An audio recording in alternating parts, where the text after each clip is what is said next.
Alright, hello tank nerds. Mr. G bringing you a tank review, and this time for a tier 2 Russian heavy premium tank. This thing is the SMK, coming in with a battle rating of 3.7. This thing was named after Sergei Maranovich Kirov, early Communist Party official who was assassinated in 1934.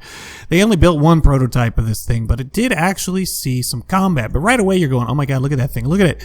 It has two turrets. It's got a 76mm gun and a 45mm gun. It's a heavy tank. It's got 75mm hull armor. It's got 60mm turret armor.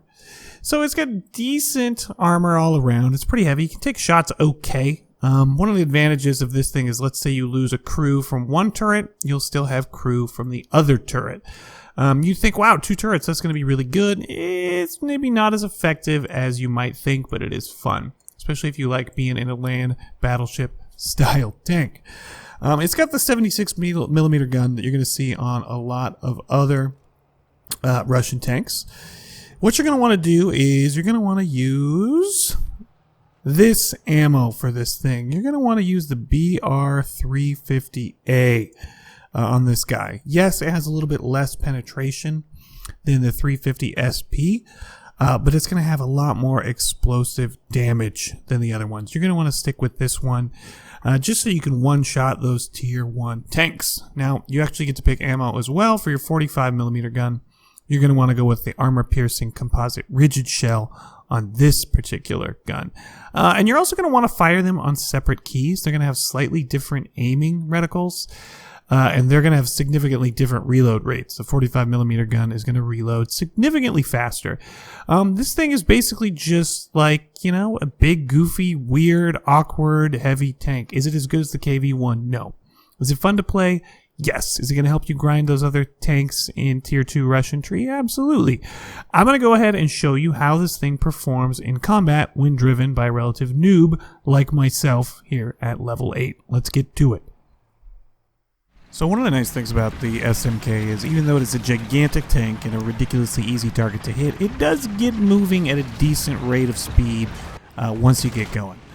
Now here we're using the AP rounds on the 75, and we're bouncing most of these shots. You're going to find the gun on the SMK to be kind of underwhelming.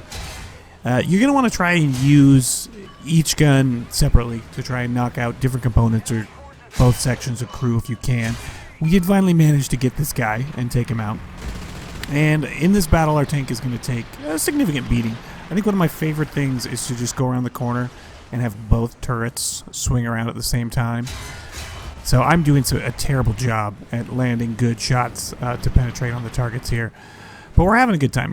Can we get just right there? We should be using the fuse shell here so that when we do penetrate, that we get the high explosive damage, because the damage is just negligible on the penetrating rounds on the 75mm cannon. However, that being said, it is ridiculous the amount of fire you can put out between both cannons. I think you find yourself just distracting the enemy more than anything else with the 45mm. Which you can see there is shown by the circular reticle, where the main gun is the regular crosshairs like you would normally see. So you don't get any armor penetration indicators for the 45mm cannon. You just get the circular target overlay. I mean, it does change color, but it's when you're in combat, it's particularly hard to see that or notice that. We are taking a decent beating in this tank and bouncing a fair few shots in it as well. Can we get this guy? Can we get to him? All right, let's start moving our land battleship around the corner here while these guys decide to just shoot away at us here for a while. Yeah, I don't know how many systems and components I got damaged on this tank, but you have a ridiculous amount of crew in this tank. You have 7 crew, so it takes a fair bit of shots and beatings to take your tank down when you're driving the SMK. And this guy is literally just going to shoot at us all day long while we sit here like a complete noob. Yeah, you get back there. You get parked back in there. Now we're going to plink away. Do we still have the 45mm going here? Can we get a shot? No, not particularly. You can see most of the systems and crew on our tank are pretty beat up at this point, but we are still functional. Come on, is this guy going to peek out? You going to peek out? No? Maybe? Thinking about it? Come on, friend. Just give us a shot. Give us a shot. Oh my goodness. All right, let's relocate now that we're mobile again. And get our old land battleship somewhere else on the map here. So basically, we're just kind of leading the vanguard here, in that we're one of the heavier tanks on the team. Now, this tank does pretty well, like any other tank, if you get match-made against lower battle-rated tanks.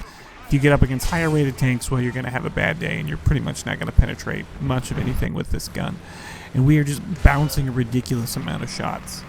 We can do better. All right, let's go, let's go, let's go. You'll also notice it has a rear-facing machine gun. You can fire it, although the aiming just doesn't make any sense because it's going to swing around to aim where the main turret gun is aiming. But this poor guy, we just can't penetrate him to save our life here. We just blink away like a complete idiot here, trying to get a shot on this guy, and it's not happening. It's not happening. I haven't been playing this game long enough to master exactly where I should be shooting enemy tanks. And you can see our front turret just wrecked there. And our crew is in bad shape. But yeah, here we are. Still trundling on in this beast of a tank. Alright guys, that's going to be pretty much it for this one on the SMK. I've just used it to grind myself the KV1. I had a good time doing it. Would I recommend this tank as a premium you should buy? Yeah, it's not too shabby. If you guys found this video useful, hit those like and subscribe buttons, and I will catch you guys later. Mr. G out.